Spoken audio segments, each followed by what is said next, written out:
নমস্কার, আমি জ্যোতিষ জ্ঞান কেন্দ্র থেকে শ্রী শুভব্রত ভারতী কথা বলছি। আজকে মহাবাস্তুর রেমেডি এপিসোড চলছে। তো আগের যে রেমেডিটা আমি বলেছিলাম হর্স মানে ঘোড়া, আমরা বাস্তুর মধ্যে কোথায় কোথায় রাখতে পারবো, আপনারা প্রিভিয়াস ভিডিওগুলি সার্চ করলে আপনারা দেখতে পারবেন। ওর মধ্যে ঘোড়া রিলেটেড রেমেডি কথা বলা হয়েছে। সেখানে red horse, white horse, yellow horse কোথায় কোথায় রাখতে পারবো সেই নিয়ে আলোচনা হয়েছে। এইবার এলিফ্যান্ট মানে এলিফ্যান্ট কি? এলিফ্যান্ট হচ্ছে এমন একটা সিম্বল, যে সিম্বলটা আমাদের পাওয়ার, গ্রোথ, ডেভেলপমেন্ট, স্টেবিলিটি এই ব্যাপারগুলিকে আমরা রিকগনাইজ করি। এইবার এই যে হাতি, এই হাতিটাকে যেহেতু পাওয়ার, গ্রোথ অ্যান্ড ডেভেলপমেন্টের সাথে রিলেটেড, সুতরাং যে জোনটাতে পাওয়ার, গ্রোথ অ্যান্ড ডেভেলপমেন্টকে বোঝা যায়, যেমন হচ্ছে পাওয়ার অ্যান্ড কনফিডেন্স জোন হচ্ছে সাউথ সাউথ ইস্ট, এই জোনটাতে আমরা হাতিটাকে রাখতে পারবো। তার কারণ হলো, যে সমস্ত পরীক্ষার্থীরা কনফিডেন্স পাচ্ছে না, যে সমস্ত মানে যারা ওয়ার্কিং সেক্টরে কনফিডেন্স পাচ্ছে না, ঠিক আছে, তাদের জন্য কিন্তু আমরা সাউথ সাউথ ইস্টে হাতি রাখলে ধীরে ধীরে ধীরে ধীরে কনফিডেন্সের লেভেল বাড়তে থাকে। কোনো রেমেডি ম্যাজিক্যালি একদিনে কাজ করে না। কারো কারো ক্ষেত্রে কাজ করতে 3 মাস সময় লাগে, কারো কারো ক্ষেত্রে 6 মাস, কারো কারো ক্ষেত্রে 1 বছর। তো কোনো কিছুই, সেটা স্টোনই হোক বা আদারওয়াইজ রেমেডি হোক, কোনো রেমেডি কিন্তু ম্যাজিক্যালি 15-20 দিনের মধ্যে শুরু হয় না তার কাজ।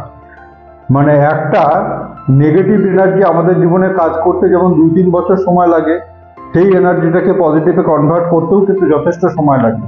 আপনারা যদি ভাবেন যে একটা প্যারাসিটামল খেয়ে নিলাম, এখন 3-4 ঘন্টা পরে জ্বর চলে গেল, এই ক্ষেত্রে কিন্তু এই প্রসেসগুলি অ্যাপ্লাই হয় না।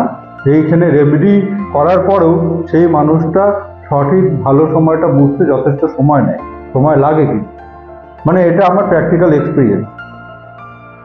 তো যেটা আর কি বলছিলাম সেটা হলো যে এই যে জোনটা সাউথ সাউথ,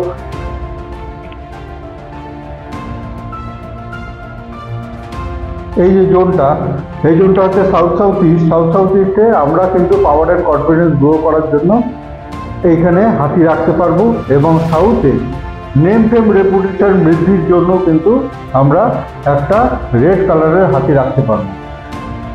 এখন নেম ফেম রেপুটেশন এমন একটা ব্যাপার যেখান থেকে একটা মানে সিম্পল ছোটো মোটো অর্গানাইজেশনই হোক, একটা দোকানই হোক, একটা বড় কোম্পানি হোক, প্রোডাক্ট সেলিংই হোক, হ্যাঁ, হসপিটাল, নার্সিং হোম হোক, যাই হোক না কেন, নেম ফেম রেপুটেশন এমন একটা ব্যাপার যে আমাদের সারা জীবনে কিন্তু আমরা এই জায়গাটাকে অর্জন করার জন্য পরিশ্রম করি, যাতে প্রচুর আমাদের নাম ছড়িয়ে ছিটিয়ে যাক এবং প্রচুর ক্লায়েন্ট আমাদের কাছে আসুক।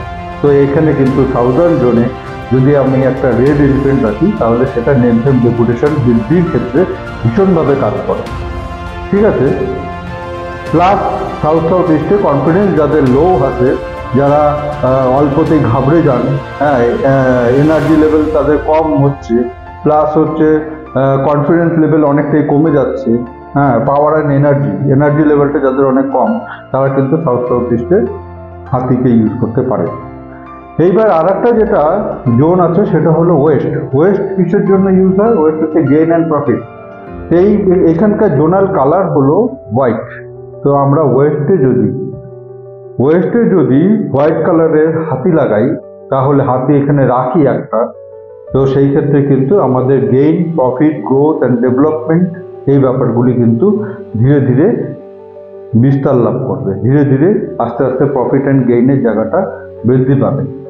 ওয়েস্টার্ন জোন এমন একটা পজিটিভ জোন আমার কল্পনাকে বাস্তবায়িত করার জন্য, ঠিক আছে। তো এমনও আমাদের স্যার এমনও কথা বলেছেন যে ওয়েস্টার্ন জোনে তুমি তোমার উইশ ম্যানিফেস্টেশন করতে পারো। তার মানে আমি সাপোজ আমার একটা বাড়ি দরকার, হ্যাঁ, তো আমার যেটা উইশ হচ্ছে একটা সুন্দর বাড়ি। তো আমি এরকম একটা ম্যাপ ডিজাইন করলাম, ডিজাইন করে যদি আমি ওয়েস্টার্ন সাইডে যদি সেই বাড়িটাকে ছবিটাও যদি লাগাই, কোনো না কোনো সময় দেখা যায় যে আমার ওই উইশটাই ম্যানিফেস্টেশন হলো। ওয়েস্ট হচ্ছে এত ভালো আমাদেরকে রিটার্ন দেওয়ার একটা জায়গা, ঠিক আছে। আমার সাপোজ লাইফে যেটা গ্রোথ, ডেভেলপমেন্ট এবং এম, মানে আমি লাইফে প্রচুর বড় হতে চাই, একটা ভালো কাজ করতে চাই, ঠিক আছে। তো মানে আমার যে উইশ, সেই উইশটাও যদি আমি লিখে ওয়েস্টার্ন জোনে যদি লিখে রাখি, তবুও দেখা যাবে যে আমার উইশটা আস্তে আস্তে গ্রোথ অ্যান্ড ডেভেলপমেন্ট এর জায়গাতে চলে আসবে, ঠিক আছে। ওয়েস্টার্ন জোন এত পজিটিভ একটা জোন, ঠিক আছে। তো ওয়েস্টার্ন জোনকে মানে এমনও বলা আছে শাস্ত্রে, ওয়েস্টার্ন জোনে যদি একটা 10 লিটারের তেলের পিপাও যদি রাখা হয়, তবুও লাইফে প্রচুর পরিমাণ গ্রোথ অ্যান্ড ডেভেলপমেন্ট আসে। অর্থাৎ ওয়েস্টার্ন জোন কিন্তু এতটাই পজিটিভ নেচারের একটা জোন, যেটা আমাদের জীবনে প্রচুর পজিটিভ ভাইবস দেয়। সুতরাং ওয়েস্টার্ন জোনকে অলওয়েজ ক্লিন রাখতে হয়, ওয়েস্টার্ন জোনটাকে পজিটিভ এনার্জি দিতে হয়। যেমন হোয়াইট কালারের হাতিটা হচ্ছে পজিটিভ এনার্জি, ঠিক আছে। সুতরাং সেখান থেকে কিন্তু আমরা যথেষ্ট ভালো আউটপুট পাই, ঠিক আছে। তো সুতরাং এই 3টা জোনে আপনারা এলিফ্যান্টটাকে ইউজ করতে পারেন। এই প্রসঙ্গে আরেকটা কথা বলি, আমার বাড়ি হলো জলপাইগুড়ি, আমি জলপাইগুড়ির ছেলে, ঠিক আছে। তো আরেকটা চেম্বার আছে আমার শিলিগুড়িতে, আরেকটা চেম্বার আছে ধূপগুড়িতে, এরপরে কুচবিহারও আরেকটা চেম্বার আমি বানাবো। তো আপাতত এই 3টা দিয়েই চলছে। তো শনিবার দিন মানে প্রত্যেক সপ্তাহে শনিবার করে আমি শিলিগুড়িতে যাই, ওখানে হোটেল ইয়ারভিউতে বসি। এবং আরেকটা চেম্বার হলো যেটা ধূপগুড়িতে, ধূপগুড়িতে হলো আমার অম্বিকা লজ যেটা আছে, সেইখানে ধূপগুড়িতে আমি চেম্বার করি। তো বাস্তু সংক্রান্ত যদি কোনো আপনাদের জিজ্ঞাসা থাকে, বাস্তু সংক্রান্ত যদি কোনো ম্যাটার থাকে, সাপোজ যারা জমি তৈরি করতে, মানে জমিটা একদম ফ্রেশ, ওপেন স্পেস, সেখানে কোনো কনস্ট্রাকশনের কাজ হয়নি, সেই ক্ষেত্রে প্ল্যান তৈরি করার জন্য আপনারা আমার সাথে যোগাযোগ করতে পারেন। যে সমস্ত জায়গায় মানে বাস্তু সংক্রান্ত ডিফেক্ট আপনারা বুঝতে পারছেন এতক্ষণ, মানে আমি 13-14টা ক্লাস নেওয়ার পরে আপনারা যখন বুঝতে পারছেন আমাদের বাস্তুর মধ্যে এই সমস্ত জায়গায় সমস্যা আছে, সেই সমস্যাগুলিকে রেকটিফিকেশনের জন্য আমাকে বলতে পারেন, আমি সেটাকে রেকটিফাই করে দেব। প্লাস মানে এনার্জিকে কিভাবে বুস্টিং করতে হয়, এনার্জিকে কিভাবে বুস্ট করিয়ে কাজে লাগাতে হয়, সেই সমস্ত ম্যাটারগুলিকে আমি অ্যাপ্লাই করি, ঠিক আছে। তো আর একটা আমার নিজের যেটা বাড়ির চেম্বার, সেটা হচ্ছে একটা বাড়িতেই আছে, আর একটা হলো আর্যাবর্ত কমপ্লেক্সে আমার চেম্বার আছে, আপনারা ওখানেও আসতে পারেন।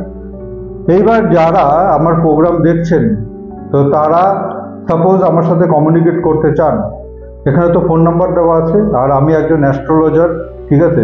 তো অ্যাস্ট্রোলজি রিগার্ডিংও যদি কোনো কোয়ারিজ থাকে, সাপোজ নিজস্ব লাইফ সংক্রান্ত ব্যাপার, জব রিলেটেড ব্যাপার, বিজনেস রিলেটেড ব্যাপার, কোনো ইনভেস্টমেন্ট রিলেটেড ব্যাপার, কিংবা ম্যারেজ রিলেটেড ব্যাপার, ম্যাচ মেকিং রিলেটেড ব্যাপার, সেই ক্ষেত্রেও কিন্তু আপনারা ডাইরেক্টলি আমার কাছে চলে আসতে পারেন। না হলে অনলাইনের কনসালটেন্সি হয়, অনলাইনে গুগল মিটের মাধ্যমে কনসালটেন্সি হয়। কোনো ধরনের numerological calculation, tarot reading, name correction ইত্যাদি সমস্ত ক্যালকুলেশনগুলি কিন্তু আমি করি, ঠিক আছে। তো এই রিলেটেড যদি কোনো কোয়ারি থাকে, তারা আপনারা আমাকে ফোন করুন, ঠিক আছে। আমি আপনাদেরকে টাইম দিয়ে দিব, সেই হিসাবে মিটিংটা হবে। তো যাই হোক, আমার প্রোগ্রাম যদি আপনাদের ভালো লেগে থাকে তাহলে অবশ্যই যোগাযোগ করবেন, ঠিক আছে। সাবস্ক্রাইব করবেন, লাইক করবেন, ফলো আপ করবেন, কারণ বাস্তু শেষ হলেই আমি অ্যাস্ট্রোলজি পামিস্ট্রির কম্বিনেশন শুরু করব, ঠিক আছে। তার সাথে নিউমারোলজি কিভাবে ম্যাচ করে মানুষের জীবনে, এই টোটালটা 3-4টা চ্যাপ্টার একসাথে আমি এবার কম্বিনেশনের মধ্যে ফেলব, যাতে আপনাদের এই যে অ্যাস্ট্রোলজি যে টোটাল প্যাটার্ন, যে অ্যাস্ট্রোলজির বিভিন্ন ভাগ, যেটা হচ্ছে অ্যাস্ট্রোলজি, নিউমারোলজি, পামিস্ট্রি, কিভাবে একে অপরের সাথে কোরিলেট করে, সেই সংক্রান্ত ব্যাপার নিয়ে আমি আপনাদেরকে জানাবো সব ব্যাপার। নমস্কার।